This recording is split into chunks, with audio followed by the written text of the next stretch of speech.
નમસ્કાર.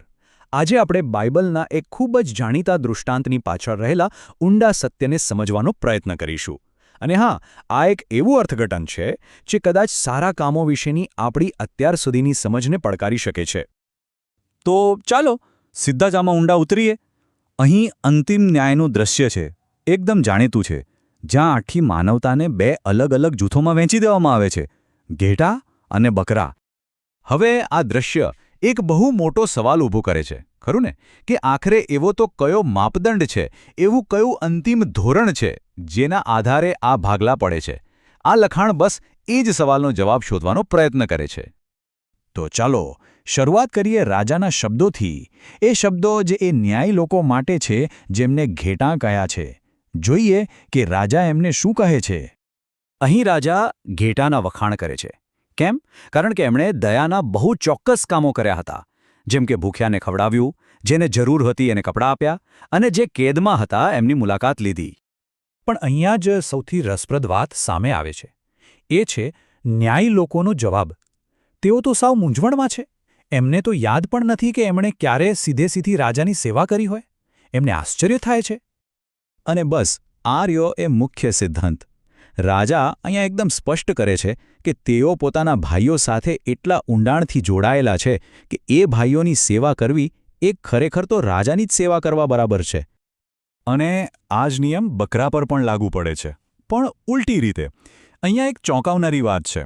એમને કોઈ ખરાબ કામ કરવા માટે દોષિત નથી ઠેરવવામાં આવતા. ના, પણ એમને એટલા માટે દોષિત ઠેરવવામાં આવે છે કારણ કે એમણે કંઈક કર્યું જ નહીં. એમની નિષ્ક્રિયતા જ એમનો ગુનો બની જાય છે.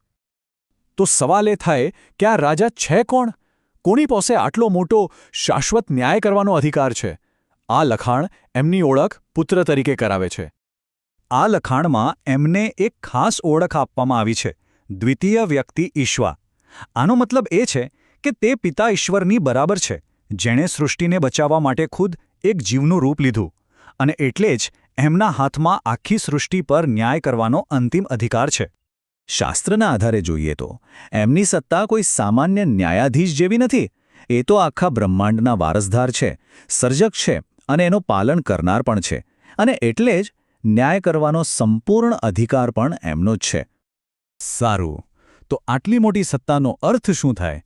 આ બધી વાત આપણને ફરીથી એ જ મુખ્ય વાક્યાંશ પર પાછી લાવે છે જે સમજવો ખૂબ જ જરૂરી છે. આમાંના સૌથી નાના ભાઈઓ. આ કોણ છે? આ લખાણ મુજબ આ કોઈ સામાન્ય વાત નથી કે દુનિયામાં બધાની મદદ કરો. ના, અહીં ભાઈઓ શબ્દ ખાસ કરીને પુત્રના અનુયાયીઓ માટે વપરાયો છે. એ લોકો જેઓ પુત્રની આજ્ઞા માને છે અને એમના કામમાં મદદ કરે છે. તો પછી આ ભાઈઓ દુઃખ કેમ ભોગવે છે? આ લખાણ સમજાવે છે કે એમની પીડા એમની સેવાનું સીધું પરિણામ છે. કારણ કે તેઓ પુત્રની ઈચ્છા પ્રમાણે કામ કરે છે એટલે દુનિયા એમનો વિરોધ કરે છે, અને આ વિરોધને કારણે જ તેઓ ભૂખ્યા, તરસ્યા અને કેદ થાય છે. તો આ આખી ચર્ચાનો સૌથી મહત્વનો મુદ્દો આ જ છે, સાચી સેવા અને ખોટી નેકી વચ્ચેનો ભેદ. સાચા સારા કામો એ જ છે જે પુત્રના ભાઈઓ માટે અને પુત્રના આજ્ઞાપાલનમાં કરવામાં આવે. એ સિવાયના કોઈપણ કારણસર કરાયેલા કામ ભલે દેખાવમાં ગમે તેટલા સારા હોય, એ ખોટી નેકી ગણાય છે.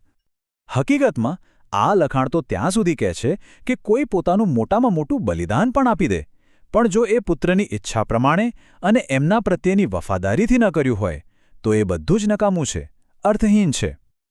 અને આ જ કારણે બકરાને આઘાત લાગે છે. એમને તો એમ જ હતું કે તેઓ બહુ સારા અને ધાર્મિક છે.